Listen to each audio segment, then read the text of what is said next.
I wanted to touch on something that I made news about just a few days ago. Let me say this, ladies and gentlemen.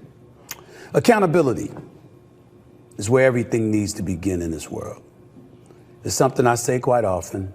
I certainly never hesitate to hold folks accountable when mistakes or mishaps occur, so I'm certainly not about to run from it myself. I'm fully aware that I've been in the news over the last few days, paraded all over social media as well, after comments I made during my appearance on Fox News' Hannity last week with the one and only Sean Hannity himself. And I'm fully aware of the outcry that has ensued because of it. A lot of folks in Black America seem pretty pissed at me right now, from friends and loved ones to colleagues, contemporaries, and dare I say even the NAACP itself. Quite a few folks were put off, if not flat out offended, after my words were interpreted as associating support for Trump from the Black community with all the legal issues he's facing. For that, I sincerely apologize. To be clear, my words were misconstrued.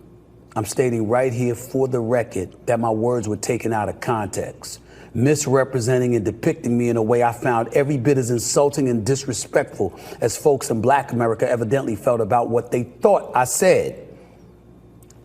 But I'll own it anyway. Because please know that I know the buck stops with me. I'm in the communication business. I've been here for 30 years, so regardless of whatever interpretation that accompanies any words coming out of my mouth, the responsibility ultimately lies with me first and foremost before anybody else. I've always felt that way. I still do. I always will. Period. Blacks who refuse to support Trump are aware of his history of issues. And we'll never forget how Trump claimed Obama, the nation's first Black president, wasn't even qualified to hold office because he was born in Kenya, although Trump recanted the statement during his 2016 campaign run for the presidency. Yet Trump's dissenters were not the topic of discussion when I was talking to Hannity. The support he appears to be receiving in the polls was what was being discussed. 5 polls, count them, 5. Emerson, NBC News, Daily Kos, New York Times, and Rasmussen, all big national polls had Trump leading over the last few weeks.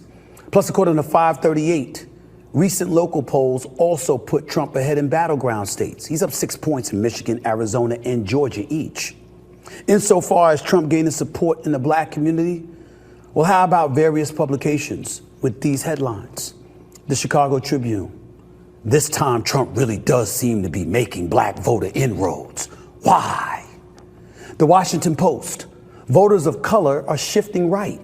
Are Democrats doomed? How about the New York Times? As Black voters drift to Trump, Biden's allies say they have work to do. Axios wrote, Big Biden bummer. New York Times Siena poll shows gaps with key demographic groups. Wall Street Journal.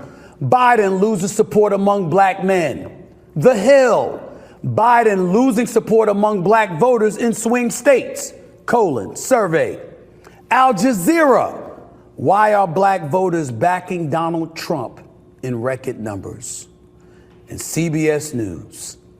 Black voter support for Trump up from 4% to 23% poll finds. Why did I say all of that? Because I want to show you I didn't just open my mouth. I read, I listened, and I've seen a momentum shift, as we all have. Anywhere I appear, no matter my subjectivity relating to what I feel, is still going to be based on facts being presented into the stratosphere. That is who I've always been. It is what I will always continue to be. But it's never exercised with malice in my heart and soul. Certainly never to insult or harm the Black community, my community. My thoughts are put out there to present views I believe are pertinent, that alerts us to what's going on, what missteps may be taking place, and how, if at all, they could be corrected. I hope everyone can understand and appreciate my intent, if nothing else, as we march forward right here with the Stephen A. Smith Show. But just because my intent was harmless doesn't mean my words will harm less, and I know that. I can always do better, and I'll strive to do just that every single day that I'm alive.